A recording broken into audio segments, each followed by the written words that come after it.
Okay, everybody. So I sort of got a bit through halfway through building this and kind of thought I maybe should document this properly. So, okay. At the moment these D-springs, so that's why I can move them around so easy.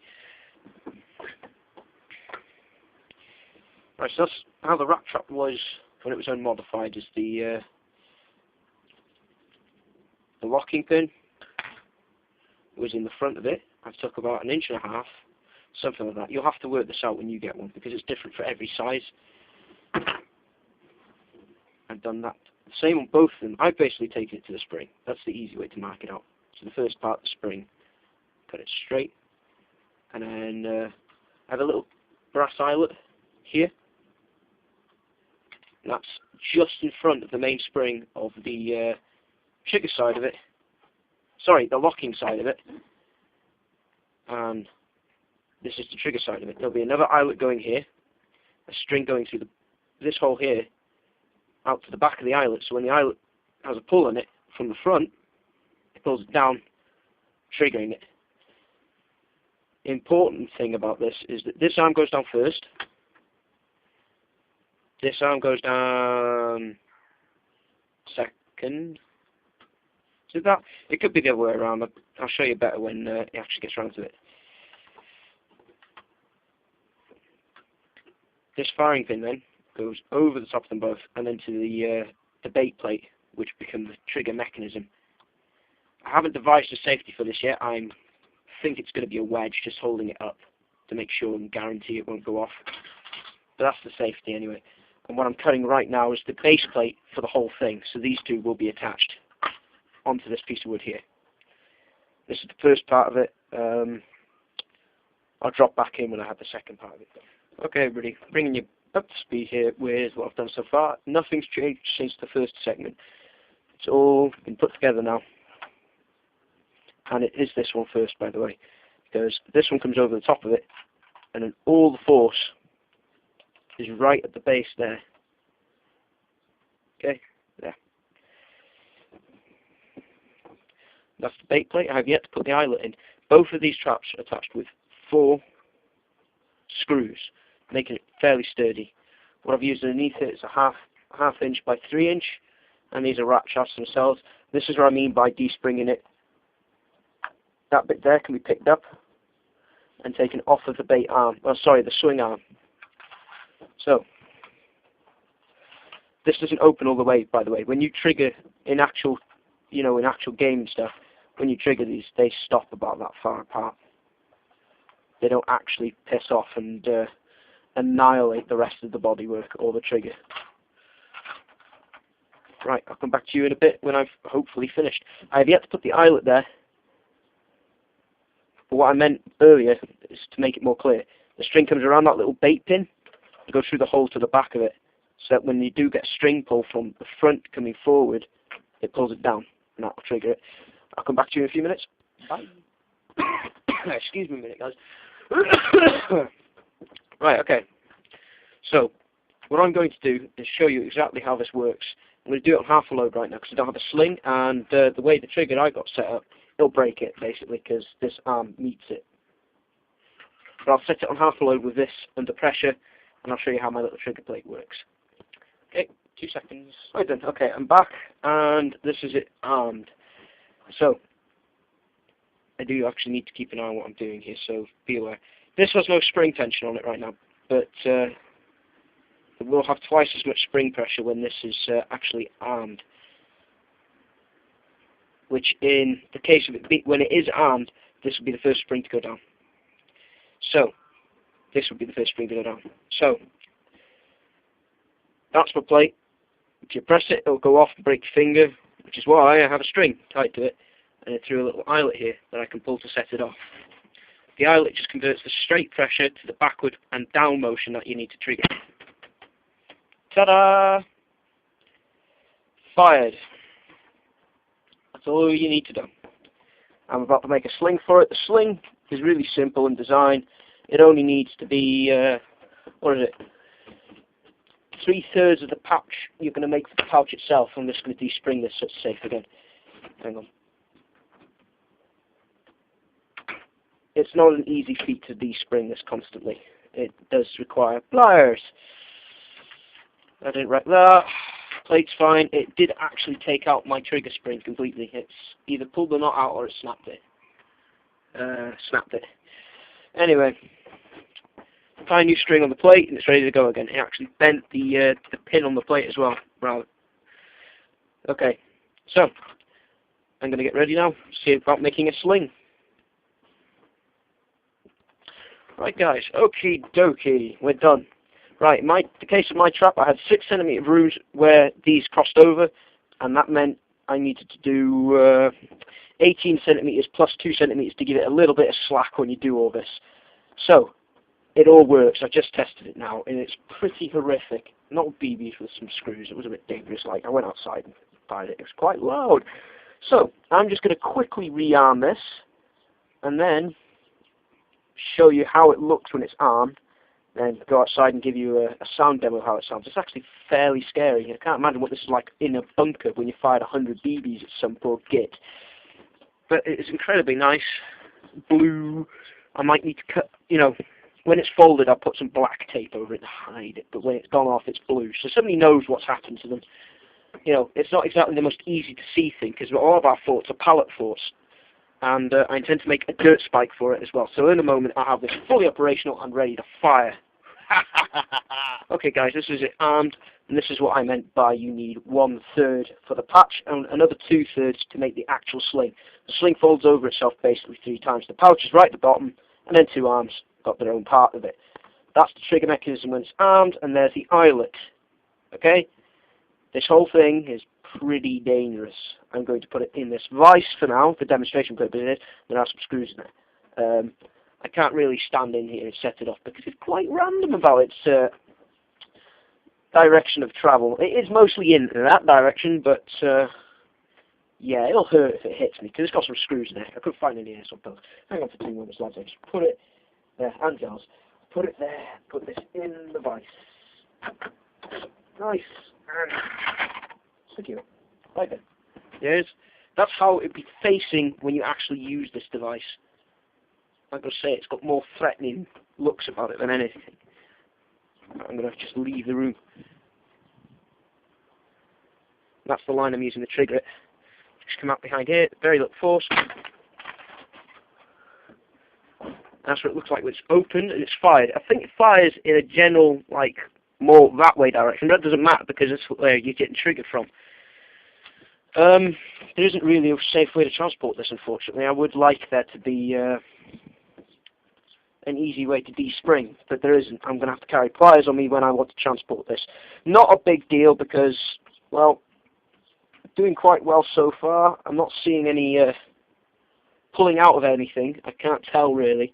The only easiest way to tell is if I spray it all black and then after a few shots just have a quick gander at it. It seems to look great actually, and the sling's holding up very well. It's only 4 layers of carpet tape, or black packing tape for those who I'm really being daft with this camera. I'm being too busy playing with my little baby. Okay. What I used to make this, 2 little nipper rat traps, 2 brass eyelets, and some string. The rest of it is a pair of pliers, a screwdriver, and a little bit of fishing line. This is dark green and it's really thin. You're not going to see this in forests, okay? Especially if it's knee level. That's going to give you enough force to trigger it as well, as I've quite happily discovered. Also, when I was prototyping this, I forgot that this arm wasn't going to go all the way. I was going to get stronger line. I nearly did as well. So it could have been an awful lot worse. However, I digress. This works. It's quite loud. It's very scary when it goes off. I really wouldn't want to be in the firing line of this. But unfortunately, our little site has the proof of pain rule. I have to suffer this at least once. Not looking forward to it. It's quite scary. Very threatening. But all in all, really good build. I'll come back to you with a ground spike and a full tip video of it firing. I might rearm it again now and show you it firing with nothing in there. That's what I might do. So I'm going to keep talking while you're facing the table. Facing the table. Could be just as bad as facing the wall. I went there. Just rearm the whole thing. and I really don't want to be anywhere near it, so I'm still sceptical as to whether it'll blow up or not. I'll lose my skepticism after a few shots of it. There you go, it's fired, and once again it's opened in such a way that it's only going in this direction and forward towards whoever's just tripped it. That's about it really. I don't think I have to show you doing a ground spike. I will do, just for entertainment value of myself, I'll choose a piece of wood or a piece of copper to do it. I'll be back with you in a few minutes. Okay, there it is. So, 2 prongs, and it's not got anything in it to fire right now. And I've got the string tied to here. You can barely see it. I can barely see it. Well, that failed a little bit. I didn't tie it. So, I'm going to take it and tie it to something solid, more sturdy than the door itself. Probably going to tie it here. Hang on a moment. All you can see is the crook of my arm. The crook of my arm. The crook of my arm. All you can see is the crook of my arm. Day long.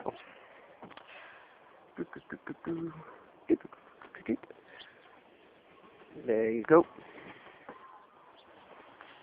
That's tied off. There now. And it'll help if I was filming right. Can you see the line? Because I sure as hell can't if I was in a hurry. And then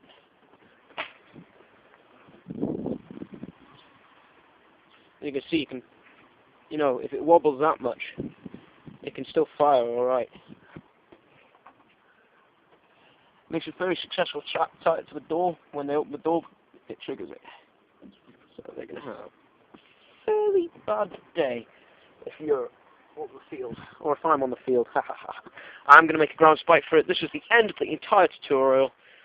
If you have any questions, ask them, man. Don't be a fool and do something stupid. This is small. Out. Okay. And then from the Claymore's angle,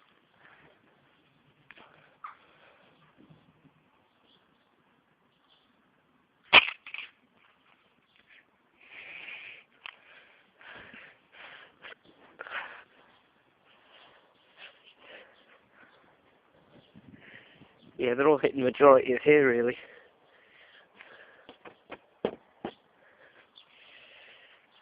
There's more of it. There's another one. There's one down there. They must be getting a fairly good spread. I can't see many of them. It launches about 25 of them at a time. I'll give it one more shot. See if I can keep an eye on them all.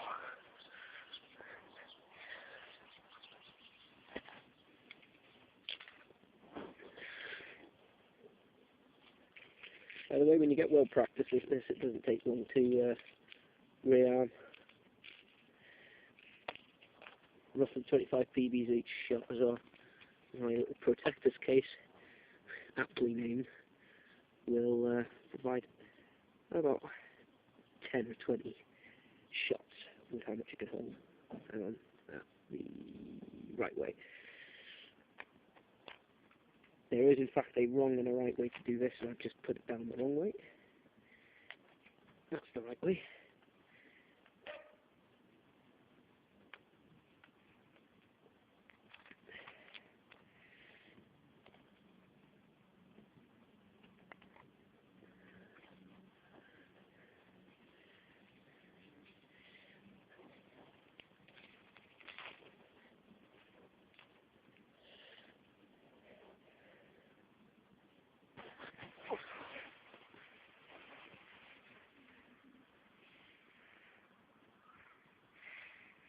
And again.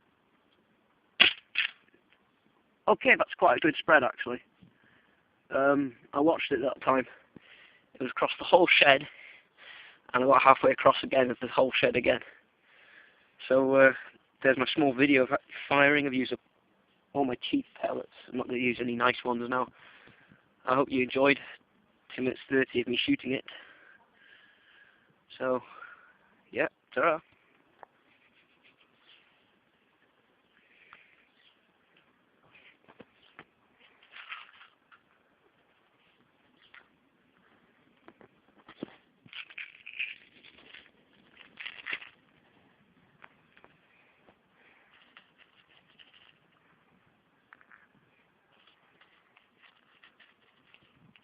Just use your cheap stuff, lads. There's no point in using good ammo in this. It's just gonna throw it away.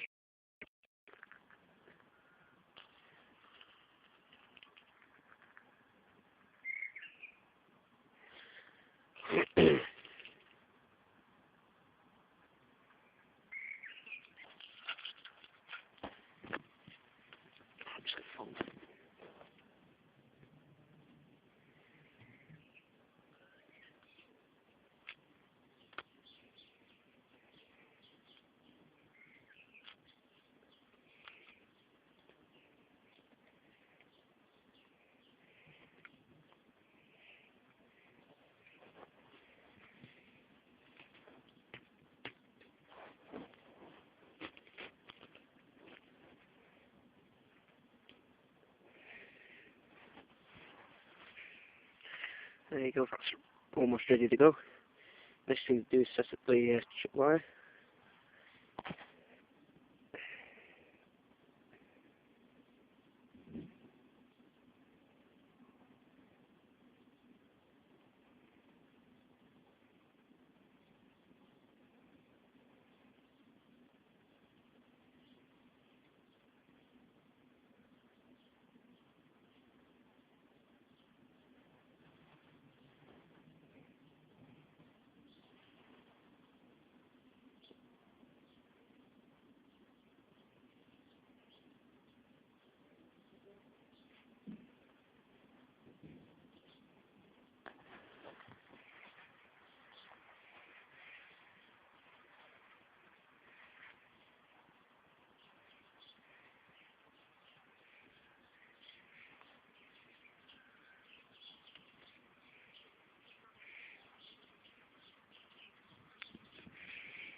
You can't see the line.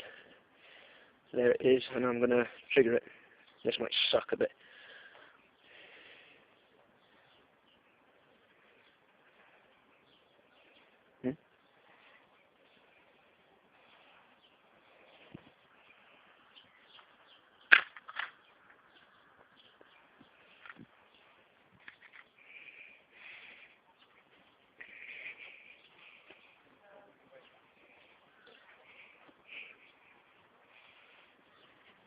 Well, the majority of them went somewhere. I heard them hit.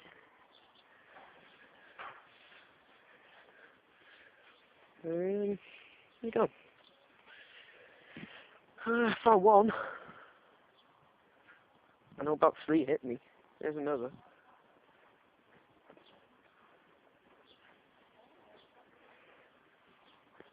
That's the one that hit me. So if anybody moving forward really and sets it off, it's going to get them. And the reset is the same thing again. And that's at level.